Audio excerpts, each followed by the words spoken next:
Kecelakaan bus terjadi di Simpang Susun Exit Tol Krapyak, Kota Semarang, Jawa Tengah, pada Senin, 22 Desember 2025, sekitar pukul 00.30 waktu Indonesia Barat.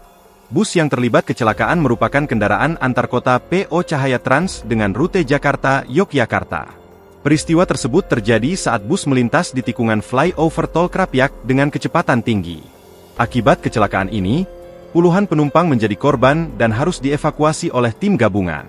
Kepala Basarnas Semarang Budiono mengonfirmasi kecelakaan tersebut sebagaimana dilansir dari tayangan Kompas Pagi Kompas TV.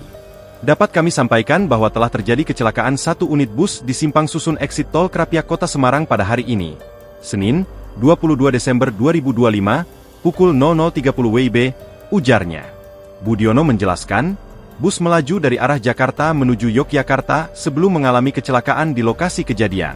Dengan kronologis bahwa bus tersebut dari arah Jakarta dengan tujuan Yogyakarta sesampainya di tikungan Simpang Susun tersebut dengan kecepatan cukup tinggi, ujar Budiono. Dalam kondisi tersebut, bus kemudian kehilangan kendali saat melintas di tikungan. Bus menabrak pembatas jalan sehingga mengakibatkan bus tersebut terbalik, ujar Budiono. Tim SAR gabungan langsung melakukan evakuasi terhadap seluruh korban yang berada di dalam bus.